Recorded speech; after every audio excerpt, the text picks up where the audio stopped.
Assalamualaikum warahmatullahi wabarakatuh. Ustaz. Waalaikumsalam warahmatullahi wabarakatuh. Ada hadis berbunyi muru auladakum bis shalah, suruhlah anak kamu salat. Ada sambungannya hadis ini. Wahum abna'u sab'a sinin, suruh anak kamu salat umur 7 tahun. Wadribuhum fil ashrah, kalau 10 tahun tak juga salat maka dia dipukul, tapi memukulnya dengan adab, tidak boleh lebam, tidak boleh rusak anggota tubuhnya dan lain sebagainya. Bagaimana penerapan hadis ini Pak Ustadz? Anak dari umur 1 tahun sampai 5 tahun dijaga oleh ibunya, sholatnya di rumah, karena kalau dibawa di masjid nanti dia bernajis, mengganggu orang sholat. Tapi kalau dia sudah bisa ditegah, sudah bisa diberi tanda-tanda, dia diam, maka dibawa oleh bapak ke masjid. Kalau dia belum berkhitan, maka dia dibuat sop di belakang khusus anak-anak. Kalau dia sudah berkhitan, maaf, karena di ujung kemaluannya ada najis, maka bisa memutus sop. Begitu kata Syekh Atiyah Saqar, Mufti Al-Azhar. Tapi kalau dia sudah khitan, dia bisa berada di antara sop orang dewasa. Dibawa dia sholat. Itu pendidikan luar biasa daripada diceramahi sholat. Yang menyuruh sholat tak sholat. Nah, itulah iblis tadi, kata Habib Rifki tadi. Ustadz, motivasi tokoh dan masyarakat kami supaya bisa membangun pesantren. Kita tidak bisa mendatangkan orang luar ke kampung kita, nanti dia tak tahan, dia pergi. Maka kirim anak kita ke tempat Habib Rifki belajar di Darul Mustafa Hadramaut, Yaman. Anak-anak bapak ibu kirim melalui Habib Rifki supaya ke Yaman. Mudah-mudahan bisa dibantu beasiswanya oleh orang-orang yang mampu, pemerintah, jabatan tak lama. Tapi anak-anak yang dikirim ini pulang menjadi dai, maka pahalanya mengalir sampai hari kiamat. Sementara dia belajar 4 tahun di Hadramaut Yaman, di Al-Azhar Mesir, siapkan tanah, buatkan kelas TK saja dulu. Tahun pertama TK Quran, tahun kedua SD kelas 1, tahun ketiga SD kelas 2, tahun keempat SD kelas 3. Anak-anak siap, asrama belum? Karena anak-anak SD tidak diasramakan. Begitu anak tamat SD, ustadznya pun pulang. Jangan anak disekolahkan tapi tak disiapkan pesantren. Nanti pulang dia tak ada tempat mengajar.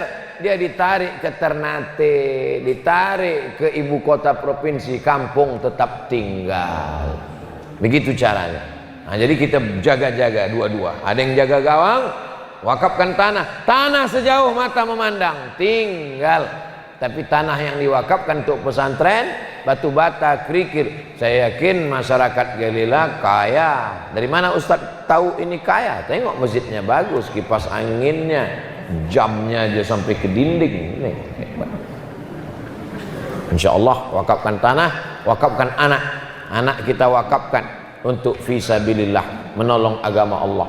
Nanti kalau anak kami sekolah agama takut tak makan. Nih, kami sekolah agama, Habib Rifki sekolah agama ke Yaman, saya sekolah agama, tetap hidup. Saya kurus ini bukan karena tak makan, tetap hidup. Jangan takut anak sekolah agama tak makan. Bagaimana menurut pendapat Ustadz acara pernikahan di daerah kami? Ada istilah ganti kerugian bagi laki-laki 20 sampai 50 juta. Sehingga membuat para pemuda tak mampu, akhirnya bawa lari pihak wanita untuk married by accident. Orang-orang tua kita dulu itu cerdas. Dia tahu anak muda ini nanti kalau tidak punya modal, rumah tangganya kacau balau. Jadi untuk memberi mereka modal, dibuatkan peraturan adat istiadat. 20 juta, 30 juta diberikan ke dia supaya nanti dia bisa buka kebun, buka ternak. Tapi orang zaman sekarang memahaminya kaku. Akhirnya kalau laki-laki tak punya uang 50 juta tak nikah. Tanam pinang rapat-rapat agar puyuh tak bisa lari. Sudah kupinang tak dapat-dapat, kupujuk-pujuk kubawa lari. Akhirnya malu. Maka sebagai keluarga perempuan, kalau ada anak laki-laki mulai mendekati anak gadismu, kalau kau mampu tolong dia. Hai anak muda, aku tak mau melanggar adat istiadat kita. Kau tetap ganti rugi 30 juta, tapi uangnya dari aku. Tapi jangan kau ceritakan ke yang lain. Jangan katakan adat ini tak baik. Baik untuk modal mereka, tapi disiasati. Banyak orang tua sekarang lebih mau makan di daun daripada makan di piring. Dipinang bagus-bagus tak dia kasih. Setelah dilarikan baru dia mengamuk. Padahal akad nikah sekali seumur hidup, disitulah dia akad dengan marah. Aku nikahkan kau dengan anakku dengan... Jaga anak gadis kita Bapak Ibu. Jangan sampai anak muda ini unjuk rasa. Ini salah satu bentuk unjuk rasa mereka. Turunkan harga mahar. Seorang imam sholat setelah selesai berzikir balik arah menghadap ke jamaah. Apa dalilnya? Dalilnya hadis Nabi. Setelah selesai sholat, Nabi menghadap kepada jamaah. Hadisnya sahih. Ustadz Somad kenapa miring ke kanan? Hadis juga, Nabi selesai sholat miring ke kanan. Kenapa Nabi miring ke kanan? Karena jamaah sahabat Nabi minta barokah sebelah kanan. Ya Rasulullah, kasihlah kami barokah sebelah kanan. Maka Nabi menghadap ke kanan supaya jamaah dapat barokah sebelah kanan. Kenapa Nabi menghadap ke jamaah? Karena Nabi mau inspeksi, bertanya, asyahidun fulan, asyahidun fulan, asyahidun fulan, mana si fulan, mana si fulan, mana si fulan. Kenapa tidak datang sholat berjamaah? Kenapa tadi Ustaz tidak menghadap ke jamaah? Saya tak kenal. Siapa yang mau saya periksa? Maka saya miring ke kanan. Jadi dua-duanya sunnah. Apa pendapat Islam tentang seorang dukun yang mengaku bisa menghapus dosa dengan cara memukul pakai batang kelor?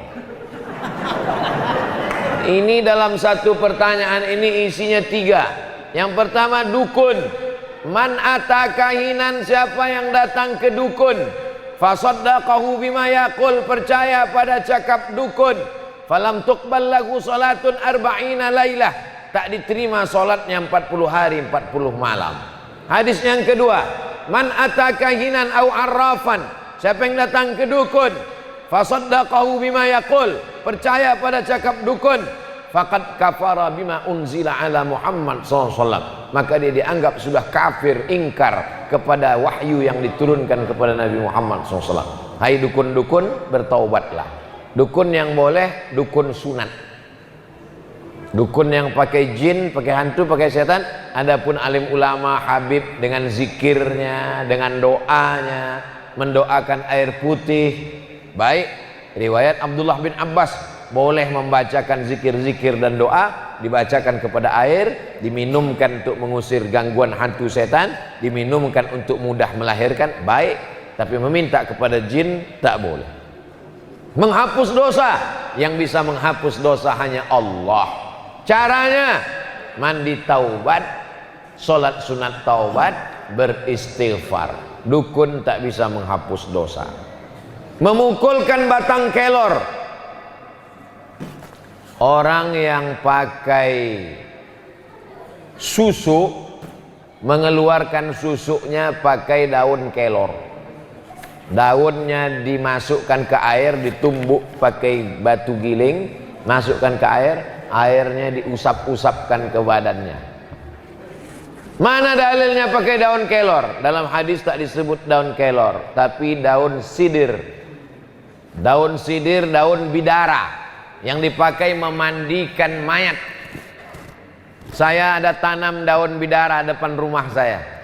Jadi kalau ada orang kerasukan, ada orang susah mati, diambil daunnya, diramas-ramas, hancur atau ditumbuk, masukkan ke air, bacakan Al-Fatihah sekali, Qul huwallah 3 kali, Qul a'udzu bil falaq sekali, Qul a'udzu birabbin nas sekali, ayat kursi sekali, solawat 10 kali, dihembuskan ke air, dimandikan, diusapkan ke badan untuk mengusir, menghalau gangguan-gangguan. Daun sidir itu batangnya berduri. Yang berduri-duri itu jin, hantu, setan takut. Takutnya bukan kepada itu, tapi kepada sunnah Nabi Muhammad SAW, kepada ajaran kekuatan akidah seseorang. Tapi Pak Ustadz, kami pukulkan batang kelor dia mati. Bukan karena batang kelor itu, tapi karena memang ajalnya sudah sampai, atau memang pukulnya terlalu kuat, mati dia sekalian. Pakai daun kelor tak juga mati, pakai batang kelor mati.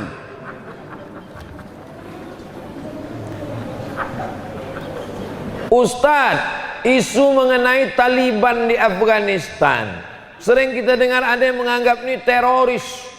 Berkembang, ada yang menganggap hanya bangsa yang berusaha untuk merdeka. Ada nama negara namanya Uni Soviet. Uni Soviet.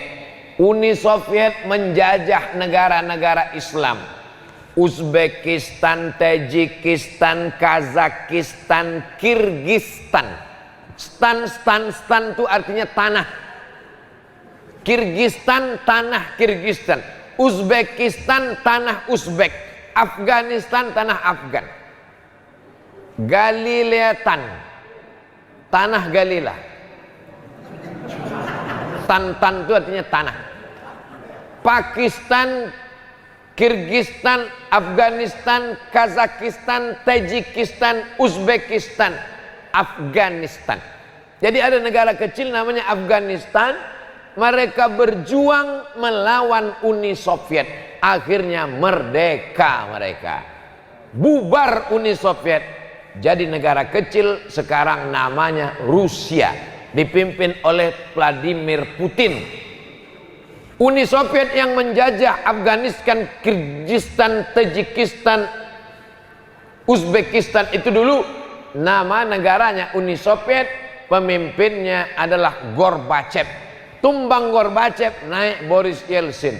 Sekarang jadi negara tidak sebesar dulu, wilayah jajahannya tak besar lagi, namanya Rusia, dipimpin oleh Vladimir Putin. Anak-anak dari Afghanistan ini menuntut ilmu ke India. Tempat mereka belajar di India itu namanya Darul Ulum. Darul, rumah ilmu pengetahuan. Darul Ulum, rumah pengetahuan. Tempatnya Deoban. Nama negaranya India. Akidahnya Maturidi. Sedangkan kita, akidah kita Asy'ari. Siapakah Ahlus Sunnah wal Jamaah? Ahlus Sunnah wal Jamaah adalah Asy'ari Maturidi. Jadi akidah kita dengan mereka sama, mirip-mirip, beda-beda dikit. Kita Asy'ari, mereka Maturidi. Akidahnya, fikihnya kita Syafi'i, mereka Hanafi. Karena India itu Hanafi. Mazhab akidah Asy'ari Maturidi. Mazhab fikih 4. Paling tua Hanafi, nomor 2 Maliki, nomor 3 Syafi'i, nomor 4 Hambali. Kita Syafi'i. Kenapa kita bermazhab Syafi'i? Karena guru-guru Habib Rifki dari Yaman datang membawa Islam kemari, dan Yaman bermazhab Syafi'i. Andai dulu yang datang kemari orang India, mungkin kita bermazhab Hanafi. Tapi katanya Indonesia ini datang ulamanya dari India. Betul. Tapi India yang Gujarat. Gujarat itu mazhabnya Syafi'i. Jadi secara akidah mereka Hanafi. Secara akidah mereka Maturidi. Secara fikih mereka Hanafi. Tasawufnya mereka bertarekat Naqsyabandi. Taliban berasal dari tolaba, penuntut ilmu, anak-anak Afghanistan yang belajar ilmu ke Darul Ulum Deoban, balik ke kampung halamannya membawa 3, akidahnya Maturidi, fikihnya Hanafi, tasawufnya Naqsyabandi. Itulah mengapa Wahabi benci kepada Taliban, karena mereka bertarekat Naqsyabandi, pengikut Imam Bahauddin Naqsyabandi. Kenapa mereka bersenjata? Karena mereka memang sudah lama punya senjata sejak melawan Rusia. Berlanjutlah sekarang mereka ingin menerapkan syariat Islam. Kenapa mereka disebut teroris? Yang menyebut teroris Amerika, karena Amerika diusirnya, lari tunggang langgang lintang pukang pulang ke Amerika. Ini kalau diupload nanti banyak yang membuli saya. Tak apa-apa, karena yang memancing orang galela. Assalamualaikum warahmatullahi wabarakatuh Pak Ustadz. Waalaikumsalam warahmatullahi wabarakatuh. Apa hukumnya seorang wanita, anak gadis, suka merebut suami orang?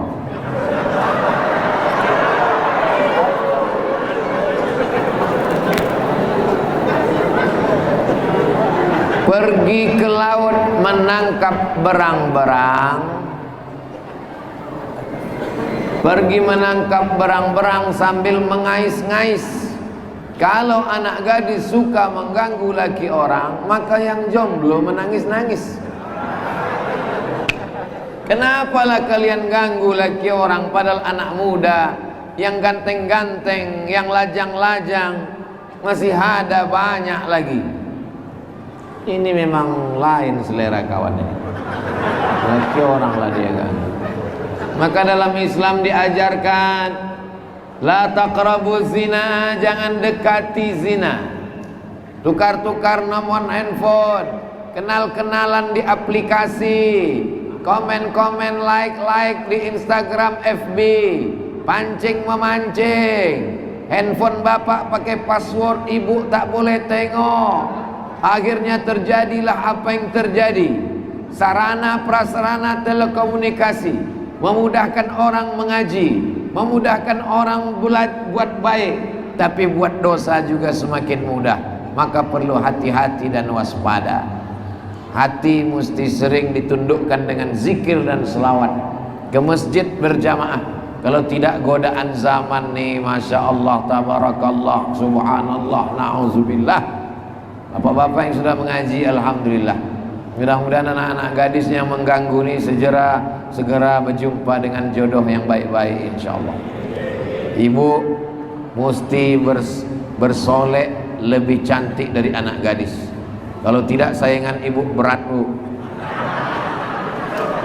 Betul tak kata saya? Banyak perempuan bersolek di luar rumah untuk laki-laki orang lain. Tak betul. Perempuan bersolek untuk suaminya. Suaminya pulang, dia bersolek. Jangan sampai dia bau bawang putih, bau minyak kayu putih. Maka dia mesti menunjukkan diri baik. Laki-laki mesti menjaga matanya, harkat martabat kehormatannya. Kullukum ra'in, setiap kamu adalah pemimpin wahai laki-laki. Wa kullukum mas'ulun, kamu akan disoal, kamu akan ditanya malaikat tentang amanah. Malam ini judul kita amanah. Amanah suami adalah jaga istri, jaga anak, jangan selingkuh, jangan sampai kenalan dengan anak gadis yang mengganggu. Saya tahu ibu ini bukan bertanya, cuman mau curhat tentang suaminya saja. Mudah-mudahan Allah bukakan pintu hati. Ibu yang suaminya sedang diganggu, mengadu kepada Allah, berdoa, berzikir, mengadu kepada manusia. Ibu punya wali, wali ibu, ayah, datuk, kakek, abang, adik, abang ayah, adik ayah, itu wali ibu. Panggil suami, bukan ibu yang menasihati dia. Wali memanggil. Kamu sudah punya istri, kenapa kau menggatal mencari anak gadis juga lagi? Kurang cantik apa keponakan kami itu? Nah, itu perlu mengadu kepada manusia, kepada wali-wali saja. Mengadu kepada Allah di sujud terakhir, mengadulah kepada Allah dalam hati. Ya Allah, suamiku ini sedang diganggu pelakor, kuatkan hatinya dalam iman dan Islam, selamatkan ya Allah. Adapun pelakor ini, berikan hidayah, dekatkan jodohnya, tapi jangan suamiku ya Allah. Bagaimana hukum orang hafiz Quran bermakmum kepada orang awam, sedangkan mereka tahu kalau ada hafiz? Ini nampaknya menyindir saya karena nggak hafal Quran tadi. Majulah Abdul Somad jadi imam, padahal di belakang ada orang yang lebih baik nasabnya, Habib Rifqi, dia sayyid, saya tak sayyid. Ada orang yang lebih banyak hafalannya, ada orang yang pakaiannya lebih sunnah, dia berjenggot, saya belum tumbuh. Beliau bersorban, saya berpeci. Apa hukumnya? Yang maju jadi imam pertama adalah ulil amri, pemimpin. Ulil amri mengangkat imam tetap Masjid Al-Amin, namanya imam ratib. Tidak boleh maju orang siapapun datang ke masjid ini kalau tidak izin dari imam ratib. Imam ratib mempersilakan siapa yang boleh maju, aqra'uhum, yang paling banyak hafalan Qur'annya, maju ke depan. Tapi ini tertib susunan ini adalah sunnah, bukan rukun, bukan wajib. Kalau rukun dilanggar, wajib dilanggar, batal sholatnya. Maka kalau cerita sah tak sah, maka sholatnya tetap sah, tapi kurang afdal. Ini yang hafal 30 kenapa tak mau maju ke depan? Adakan fit and proper test seleksi imam. Majelis Ulama Indonesia, Nahdlatul Ulama, Muhammadiyah, para habaib, ulama, akademisi diundang untuk menyeleksi imam. Maka diangkat imam ratib. Kalau sudah imam ratib di depan, tidak ada boleh orang lain maju ke depan. Begitulah susunan tentang imam. Sah tak sah? Sah. Afdal tak afdal? Yang afdal adalah yang paling alim, paling baik nasabnya, paling ikut sunnah, orang paling berilmu, dan seterusnya. Apa dosa yang dibuat kemudian dihukum di dunia sesuai syariat Islam, di akhirat apakah masih diadili lagi? Itulah kenapa zaman Nabi datang seorang perempuan, aku berzina ya Rasulullah, na'udzubillah, hukumlah aku. Kata Nabi, pulanglah engkau ke kampungmu, lahirkan anakmu, karena dia sedang mengandung. Kalau dia dilempar pakai batu mati, anaknya tak salah, lahirkan anakmu. Setelah anaknya lahir, dia datang lagi, hukumlah aku. Kata Nabi, anakmu punya hak, susukan anakmu 2 tahun, pulang ke kampung, susukan anakmu 2 tahun, karena di dalam badanmu ada air susu. Kewajibanmu adalah hak anakmu. Kalau ibunya dihukum mati, zalim, karena anaknya belum dapat hak menyusui. Pulang dia ke kampung. Setelah 2 tahun dia datang lagi, baru dijatuhi hukuman. Itulah yang menyebabkan mereka ingin dapat hukuman di dunia, supaya di akhirat mereka lepas selepas-lepasnya. Adapun kita sekarang tidak ada perangkat hukumnya, tidak ada ulil amri yang mampu melaksanakannya, maka kita bertaubat kepada Allah, taubat nasuha. Mandi taubat, sulat sunat taubat, solat sunat taubat, berzikir, beristighfar, minta ampun kepada Allah. Mudah-mudahan segala dosa-dosa kita diampunkan Allah Subhanahu wa ta'ala. Ma min muslimin yuznibu dzamban. Kalau ada orang Islam, orang beriman, berdosa, summa yatatahhar, mandi dia bersuci, summa yusalli rak'ataini, salat sunat 2 rakaat, salat sunat taubat, usalli sunnatat taubat raka'ataini lillahi ta'ala, ayatnya bebas. Summa yastaghfirullah, memperbanyak istighfar, minta ampun kepada Allah. Wallahi demi Allah, inni la astaghfiru ila rabbi wa atubu ilaih, aku beristighfar kepada Allah mi'ata marrah, 100 kali sehari semalam. Nabi Muhammad sallallahu alaihi wasallam minta ampun, beristighfar kepada Allah 100 kali sehari semalam. Padahal dia tak berdosa, padahal dia dijamin masuk surga, padahal dia sayyidul anbiya wal mursalin. Kenapa istighfar kita terlalu sedikit? Maka perbanyak istighfar, minta ampun kepada Allah Subhanahu wa ta'ala. Bagaimana cara kita untuk terus bertawakal kepada Allah? Usaha dulu, pakai masker, cuci tangan, jaga jarak, berhati-hati, waspada, tawakal. Kena juga takdir. Sehat berarti Allah panjangkan umur supaya beribadah. Mati berarti ajal sudah sampai. Tidak ada bumi yang basah, tidak ada bumi yang kering, tidak ada ranting yang patah, tidak ada daun yang jatuh. Langkah rezeki, pertemuan maut, kuasa Allah. La haula wala quwata illa billah. Motornya dikunci, helmnya dikunci, urus SIM, STNK, BPKB, bayar pajak, naik motor, bismillahirrahmanirrahim, la haula wala quwata illa billah. Klik, jalan, tengok kiri kanan, waspada, tajam, ditabrak takdir. Main handphone, sempat belum update status sambil ditabrak, sebab akibat kurang hati-hati. Maka bertawakal setelah usaha dan ikhtiar. Jangan bertawakal sebelum usaha dan ikhtiar. Serahkan kepada Allah Subhanahu wa ta'ala. Bagaimana cara agar kita terhindar dari sifat iri dan dengki? Pertama, pahami siapa yang iri, siapa yang dengki, hilang amalnya. Iyyakum wal hasada, takutlah kamu penyakit hasad. Fa innal hasada, karena penyakit hasad yakulul hasanat, memakan amal-amal baikmu.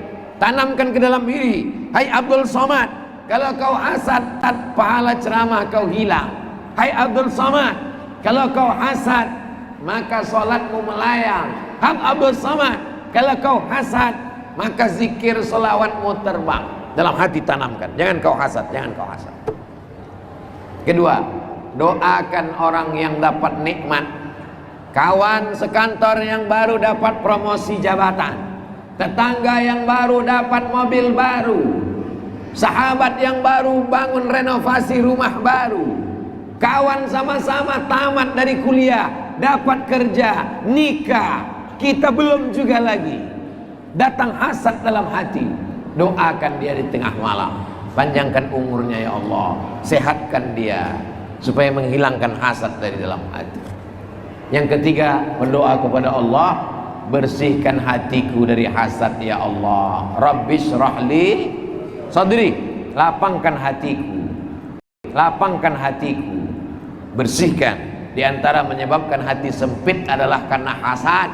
Gara-gara hasad, hati sempit, jantung berdetak rusak, kumat ke kepala, berpengaruh ke tubuh. Orang beli rumah baru, naik darah tinggi. Orang beli mobil baru, kumat jantung koroner. Gara-gara hasad. Tapi yang selalu disalahkan kambing. Kata kambing, aku tak salah. Itulah gara-gara kambing hitam. Assalamualaikum Ustaz. Waalaikumsalam warahmatullahi wabarakatuh. Saya di kapal perjalanan ke Maluku Utara, ke kampung Habib Rifki. Dihantam ombak kapal kami, sempat goyang. Lalu saya mengumpulkan prajurit untuk bersama baca Yasin.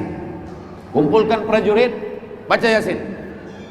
Yasin wal Qur'anil Hakim, innaka laminal mursalin ala siratim mustaqim. Dan ada yang bilang surat Yasin tak usah dibaca karena tak ada dalilnya. Kalau saya lah yang jadi komandan di situ, ini sedang goncang, kita sudah ajak baca Yasin, tiba-tiba datang satu orang berdiri, jangan baca Yasin, nggak ada dalil, campakkan dia ke bawah.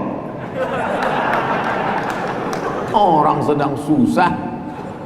Wa idza quri'al Qur'an, kalau Quran dibacakan, fastami'u lahu, dengar baik-baik. Wa ansitu, diam. La'allakum turhamun, mudah-mudahan kamu dapat rahmat. Mendengar Quran saja dapat rahmat. Kalau baca Quran, maka turun rahmat. Bapak beserta pasukan yang ada di kapal tenang. ketenangan, risau, takut, cemas, ombak, ke bawah tak berpijak, ke atas tak bergantung, dipukul ombak, dihempas gelombang, terbayang anak, terbayang istri, terbayang kredit belum lunas. Membaca Yasin menurunkan ketenangan, menurunkan rahmat Allah. Yasin itu Quran apa tak Quran? Quran. Kenapa mesti Yasin? Kenapa mesti Yasin Ustaz? Karena Al-Baqarah kepanjangan. Bukan. Likulli syai'in qalbun. Segala sesuatu punya hati. Wa qalbul Quran Yasin. Hatinya Al-Quran adalah Yasin. Kalau kau dapat hatinya, kau dapat semuanya. Bapak bisa dapat ibu kan karena hatinya duluan. Begitu juga lah dengan Quran. Hatinya kau sentuh, maka dapat yang lain-lain. Itulah maka Yasin dibaca. Kenapa Yasin dibaca? Buka tafsir Ibnu Katsir. Di muqaddimah tafsir Ibnu Katsir surat Yasin, apa kata Imam Abul Fida Ismail Ibnu Katsir? La tuqra'u fi amrin asirin. Kalau surat Yasin ini dibacakan pada perkara yang susah, yang sulit, yang payah, illa yassarahullah, dimudahkan Allah. Sulit sakratul maut, bacakan, gol, mati. Sulit anak lahir, bacakan, dimudahkan Allah. Kesulitan di tengah lautan, tak ada tempat meminta menolong, memintalah dengan baca surat Yasin. Yang keempat, bertawassul kepada Allah dengan amal soleh. Setelah dibaca Yasin tadi, minta, ya Allah, kami meminta kepada Engkau berkat kemuliaan surat Yasin, lepaskan kami dari musibah ini ya Allah. Begitu tentang membaca surat Yasin ketika menghadapi masalah. Saya dan istri ada problem Pak Ustadz. Siapa yang tak punya problem? Istri saya beberapa waktu lalu berselisih, bertengkar dengan ibu mertua saya. Berarti dengan mak dia lah ini. Saya sudah mendampinginya untuk menghadap dan meminta maaf sebanyak 2 kali. Tapi hasilnya tak sesuai harapan. Mohon pencerahan dari Pak Ustadz. Meminta maaf kepada ibu 2 kali tak dimaafkan, mundur. Mau berapa kali? Kalaulah ibu itu dulu menyusukan kita cuma 2 kali, habis itu dia mundur, sudah lama kita mati. Kalaulah ibu itu dulu mengerang, meneran, ngeden kata orang Jawa, 2 kali aja dia ngeden. Tak lahir, kemudian dia berhenti. Tak lahir kita ke dunia. Kalaulah ibu itu dulu tak sabar menyusukan, mendidik, mengajar kita, hanya 2 kali aja. Berapa kali dia melarang kita, jangan kau main-main, habis maghrib nanti kau ditangkap hantu, jangan kau terlambat pulang. Tak pernah dia bosan. Lalu kenapa sekarang kita bosan meminta maaf? Jangan pernah bosan, jangan pernah hitung sekali 2 kali. Belikan makanan yang dia suka, bawakan. Besok sore bawakan goreng pisang mulut bebek sama guraka. Bawakan sup saudara, bawakan makanan yang dia suka. Belikan mukena telekung, belikan sajadah, belikan tasbih. Masalah dipakainya tak dipakai, ada masanya dibukakan Allah pintu hatinya. Anak lajang mendekati anak gadis perempuan, menaklukkan hatinya, bolak-balik datang. Padahal yang diinginkannya masa depan. Anak lajang mendekati perempuan itu kan masa depan. Ibu itu masa lalu. Sudah diberikannya rahim, sudah diberikannya air susunya, sudah diberikannya tetes 10 keringat air matanya, sobek dagingnya waktu mengeluarkan kita. Lalu kita menghitung sudah 2 kali, 3 kali. Jangan pernah hitung. Sampai kapan? Sampai malaikat maut mencabut nyawa. Jangan pernah muak datang. Setiap kali datang kita itu bernilai pahala-pahala. Ustadz enak ngomong gitu kan, karena bukan Ustadz mengalami gitu jemaah. Itu takdirmu, bro. Ada orang amal solehnya dengan menjadi pemimpin yang adil. Ada orang amal solehnya dengan majlis ilmu dan sholawat. Ada orang amal solehnya dengan amar ma'ruf nahi mungkar. Engkau amal solehmu adalah mencari ridha ibu. Ketika kau dapat ridhanya, ridha Allah fi ridhal walidain. Ridha Allah terletak pada ridha kedua orang tua. Pernahkah kita menghitung-hitung berapa kali minta ridha Allah? Tidak. Begitu juga lah kita minta ridha ibu. Kita doakan bersama nanti di akhir majlis dipimpin oleh Habibana Habib Rifqi Al-Hamid. Mudah-mudahan segala yang kena kesulitan, termasuklah saudara kita yang belum dapat ridha ibu ini, dibukakan Allah pintu hati ibu, insyaallah. Apa hukumnya belum mandi junub sholat? Dia junub tidur, pas azan Allahu Akbar berwudu sholat, Assalamualaikum warahmatullahi wabarakatuh, baru sadar rupanya belum mandi junub. Maka tidak sah sholat orang yang sedang dalam keadaan berhadas besar. Nawaitu raf'al hadasil akbari, aku berniat menghilangkan, menggugurkan hadas besar. Listibahati salati, supaya aku boleh sholat. Fardu alayya, wajib bagi diriku lillahi ta'ala. Hadas kecil belum gugur sholat tak sah. Hadas besar belum gugur tidak sah. Bagaimana kalau sudah sholat? Maka sholat yang dilaksanakannya tadi diulang. Nama sholatnya i'adah. Sholat itu ada 3. Pertama, sholat adaan. Usalli fardal isya'i 4 raka'atin adaan, tunai. Yang kedua, qadaan, mengganti sholat yang tinggal, namanya qadha. Yang tadi dia tidak tinggal karena dia sudah sholat, tapi sholatnya tidak sah, maka sholatnya diulang. Maka sholat yang diulang itu namanya i'adah. Yang jadi masalah kalau dia jadi imam, macam mana dia memberitahu makmumnya? Maka daripada minta maaf di akhirat, lebih baiklah di-share di grup WhatsApp hari ini kepada seluruh anggota grup. Ternyata tadi aku lupa mandi junub, jadi kalian ulanglah sholat itu lagi. Apakah berinvestasi saham di aplikasi itu halal atau haram? Apapun nama transaksinya, karena nanti makin canggih, ada namanya jual beli e-commerce, elektronik, komersial melalui aplikasi.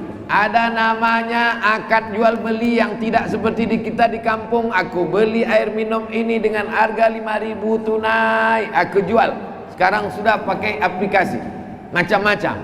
Maka ulama fikih menetapkan 3 syarat. Kalau 3 syarat itu tidak ada satu dari 3, maka jual belinya sah, makbul, diterima. Pertama, tidak ada gharar, gambling, ketidakpastian, judi. Yang kedua, tidak ada zulm, aniaya, zalim. Yang ketiga, tidak ada ghish, tipu.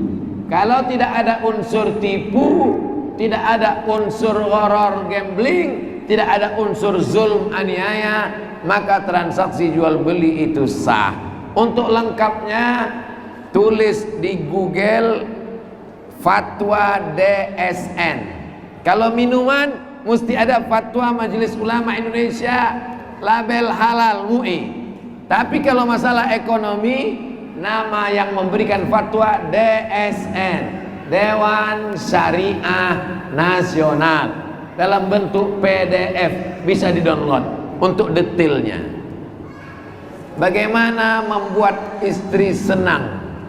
Saat pulang kerja, istri saya sering menyambut dengan mukanya marah.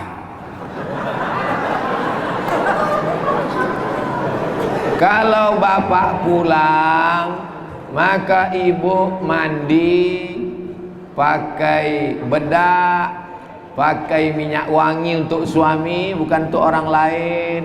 Bersoleklah untuk suami di rumah, bukan untuk tukang ikan di pasar. Karena kalau ibu bersolek untuk tukang ayam, nanti tukang ayam salah potong. Maka ibu sambutlah dia dengan baik. Innama huwa jannatuki wa naruki. Suamimu bisa jadi surgamu, suamimu bisa jadi nerakamu. Dan suami juga mesti menjadi suami yang baik, mengikuti aturan syariat Islam, lemah lembut tutur kata dan bahasa. Sudahlah ngasih 500.000, permintaannya 5 juta. Ini tak betul, saling menjaga. Maka insya Allah Allah turunkan rahmat dalam keluarga bapak. Amin. Orang yang mabuk karena khamar tidak wajib sholat. Ini perlu diluruskan. Nanti orang yang malas sholat dia mabuk terus. Orang yang mabuk, maka sebelum dia sadar sholatnya tidak sah. Karena syarat sholat baligh dan berakal. Sedang dia akalnya tak ada, akalnya sedang terbang. Setelah dia sadar baru datang lagi. Sholat itu sah bagi orang yang sadar. Maka setelah dia sadar baru dia sholat. Bagaimana dengan orang yang mabuk dalam perjalanan? Mabuk naik pesawat muntah-muntah, mabuk naik bis, mabuk naik helikopter, mabuk naik kapal laut. Lain mabuk itu dengan mabuk yang ini. Ini nampaknya yang nanya ini belum pernah mabuk. Jadi Ustadz pernah? Belum juga. Jadi kalau saya kalau jalannya belok-belok, memang saya mesti minum antimo, tak kuat saya. Tapi kalau sedang mual, sholat tidak gugur, kita tetap sholat. Tidak bisa sholat berdiri, duduk. Tidak bisa sholat duduk, berbaring, miring ke kanan, ke arah kiblat. Kepalanya di sini, kakinya di sini, ke kiblat. Tidak bisa sholat berbaring, miring, sholat telentang, pakai isyarat mata. Tak juga sholat, baru kita sholat rame-rame. Jadi yang mabuk karena kendaraan tadi tak sama dengan orang mabuk karena khamar. Kedua, banyak orang ragu melaksanakan sholat saat dalam perjalanan karena merasa tak bersih, kotor. Bagaimana Pak Ustadz agar kita tetap sholat meski dalam perjalanan? Keringat tidak najis. Ini baju berkeringat tak najis. Ketiak busuk tak najis. Daki tak najis. Maka belajar toharah. Mau sholat baju. Maka yang paling bagus, berhenti saya di masjid, pinggir jalan. Saya tengok supir kol diesel membuka tempat duduk mobilnya, diambilnya kresek. Saya sempat suuzon, saya sangka dia mau numpang di kamar mandi masjid. Keluar dari toilet saya tengok dia pakai sarung. Supir kol diesel punya sarung untuk sholat karena dia takut terpercik. Jadi bapak-bapak yang musafir bawa kain sarung. Nanti buka pakaian, celana, pakai kain sarung, sholat, baju bersih. Kan tak ada orang kencing, air kencingnya sampai ke atas kan tak ada. Yang dikhawatirkan itu kan tuh, maaf, cuman celana dalam sama celana tuh. Celana tuh khawatir terpercik waktu air kencing ke kaki. Yang pakaian itu saja. Kalau baju, pakai baju kaos, pakai sah. Tapi kalau bagus dia bawa baju koko, afdol. Bedakan antara sah tak sah dengan afdol tak afdol.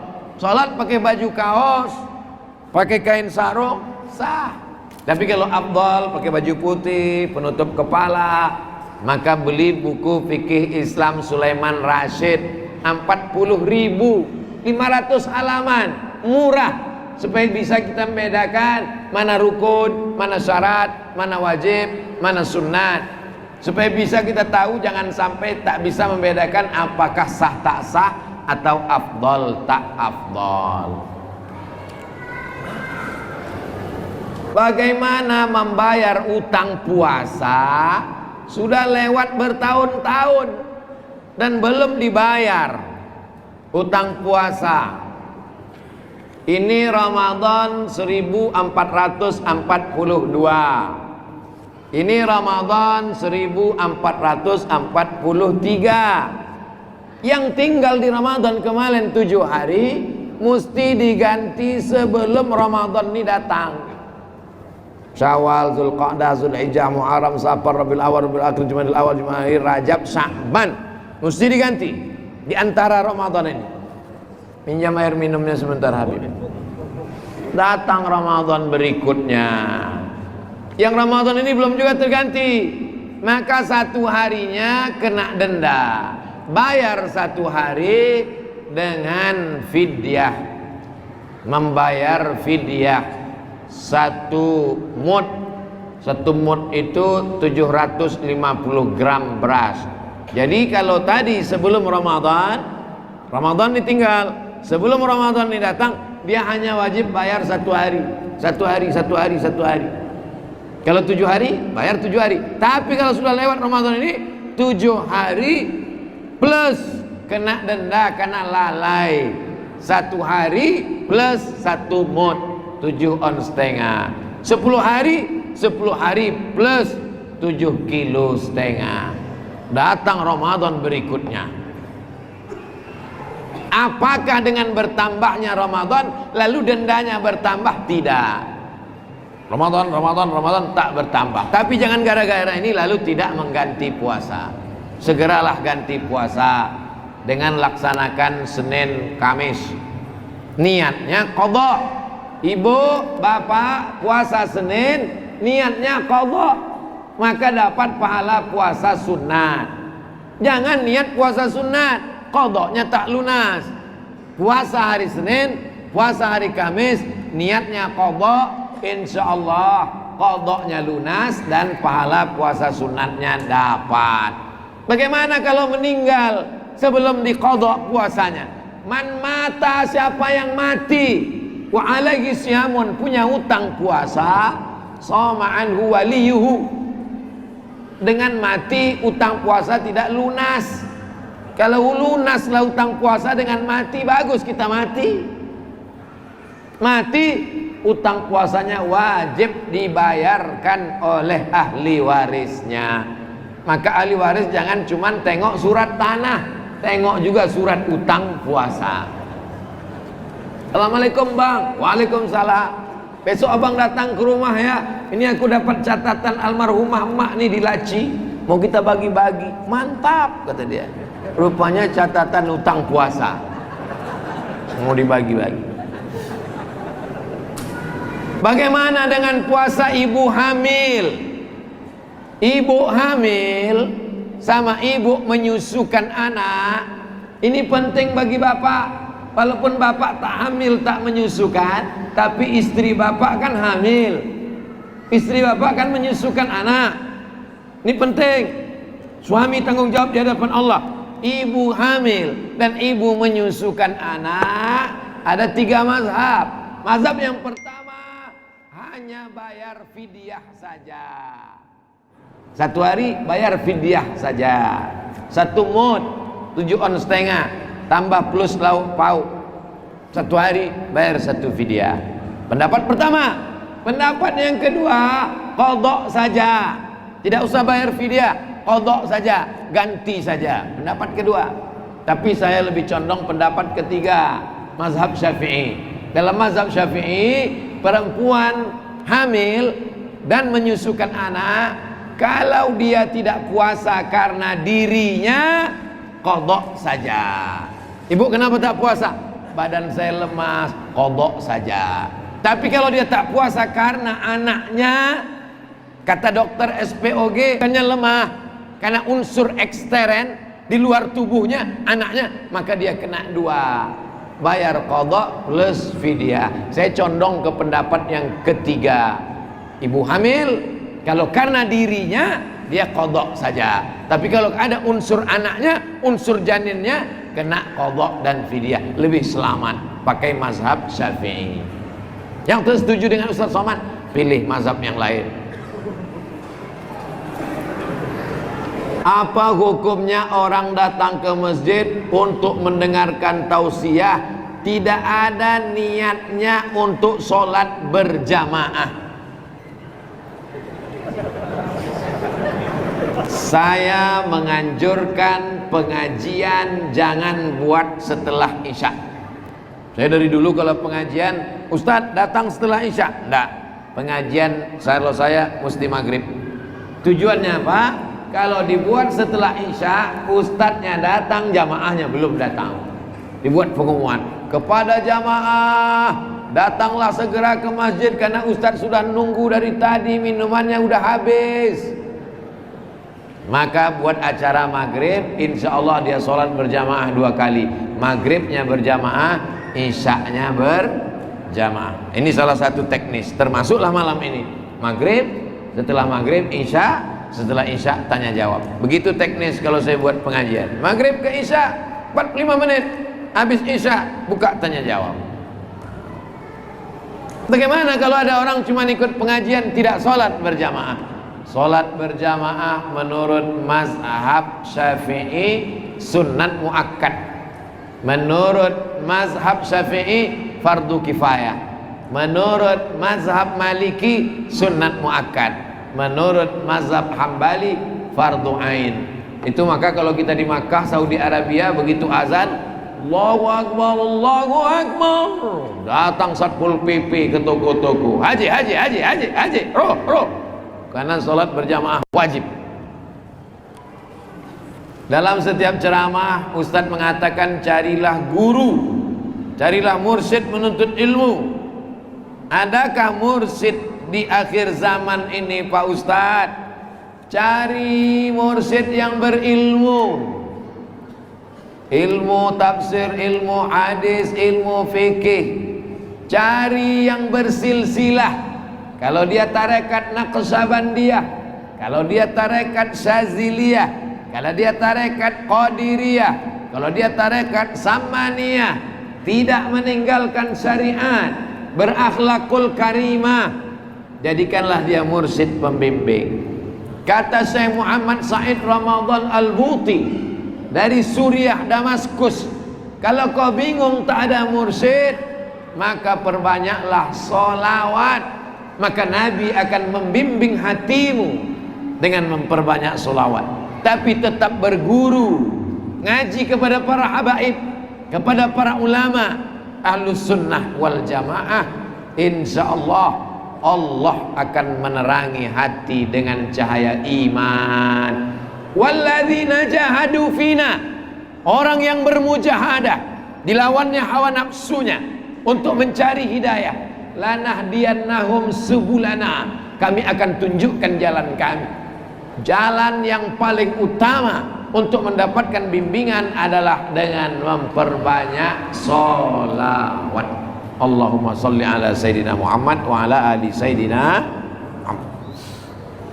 Berapa persen dari gaji yang harus dikeluarkan untuk sedekah?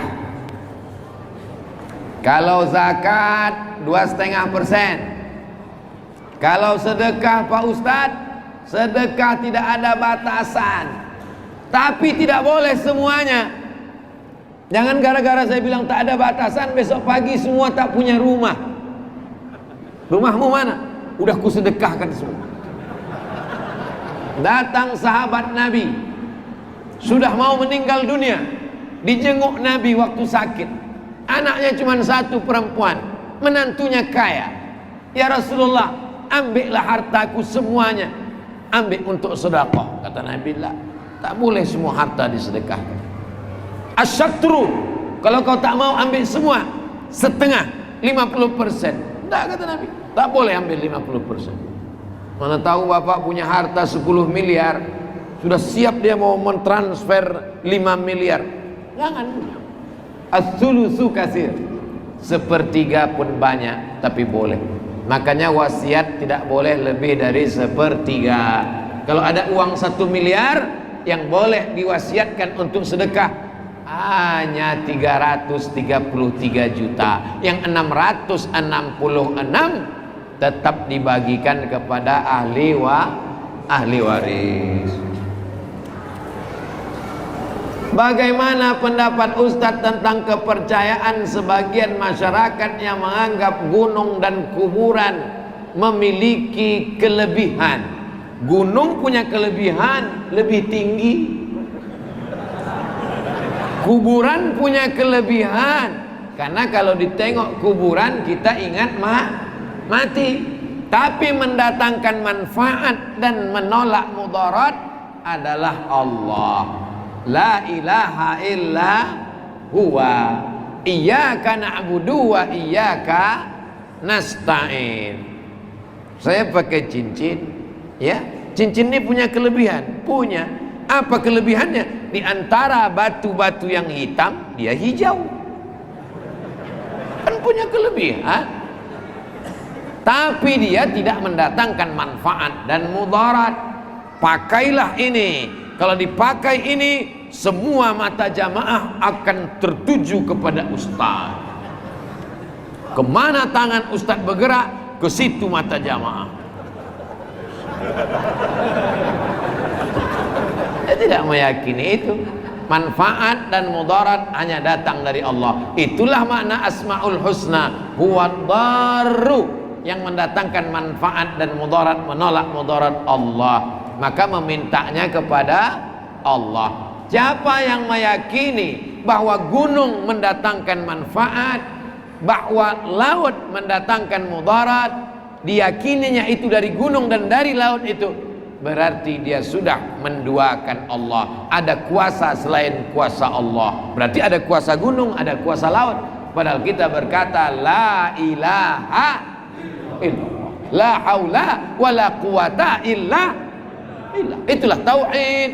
Tauhid artinya esa, tunggal, yang kuasa, yang berhak, yang mendatangkan manfaat, yang menolak mudarat hanya Allah. Jangan persekutukan Allah dengan yang lain. Mati dalam keadaan syirik ini neraka jahanam tempatnya.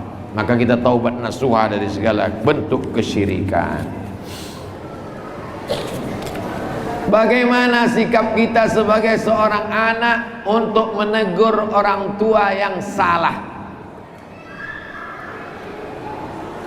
Bapak saya sudah tak sama dengan ibu saya 26 tahun karena bapak menikah lagi. Tapi bapak tidak memberikan nafkah buat anak-anaknya, padahal bapak termasuk kategori orang yang mampu. Bapak-bapak kasih 5 kepada anakmu, Pak. Yang pertama makan, yang kedua pakaian, yang ketiga tempat tinggal, yang keempat pendidikan, yang kelima perhatian. Kalau kau tidak berikan, maka kau akan dituntut di hadapan Allah. Salatmu akan diambil mereka, hajimu akan ditarik mereka, puasa sunatmu akan dihabis. Inilah orang yang miskin, muflis, bangkrut. Atadruna mal muflis? Tahukah kamu itu siapa orang yang bangkrut? Siapa ya Rasulullah? Orang yang bangkrut adalah orang yang menganiaya. Tak dia kasih yang 5 ini, dia akan dituntut di hadapan Allah Subhanahu wa taala. Makan, pakaian, tempat tinggal, pendidikan, perhatian. Walaupun kau sudah mengaji anak muda, jangan pulang-pulang dari sini kau ceramahi bapakmu. Sini sebentar Pak, ada 5 yang mau ku sampaikan. Pertama makanan, yang kedua pakaian, yang ketiga tempat tinggal, yang keempat pendidikan, yang kelima perhatian. Kalau 5 ini tak kau berikan ke aku, maka solatmu melayang. Itu cukup aku saja. Menyampaikan ini berat guys, maka itu cukup aku saja. Kau tinggal potong video ini, kirimkan ke nomor WhatsApp bapakmu. Dimakinya engkau, disumpah serapahnya engkau, insya Allah itu semua menjadi beban pemberat amal solehmu di akhirat nanti insya Allah. Ada orang diuji dengan penyakit, ada orang diuji dengan kebakaran, tapi kau diuji seperti Nabi Ibrahim alaihissalam, mendapatkan bapak yang kurang ajar macam ini. Maka insya Allah kalau kau ridho, kau sabar, tapi kau tetap jalankan syariat, maka kau mendapatkan pahala sabar. Tapi jangan diam, karena perbuatan dia itu tak betul, perbuatan dia itu mungkar, perbuatan dia menyia-nyiakan anak, tak memberi nafkah, itu zalim, maka dia mesti diluruskan. Yang meluruskannya adalah kita bersama, amar ma'ruf nahi mungkar.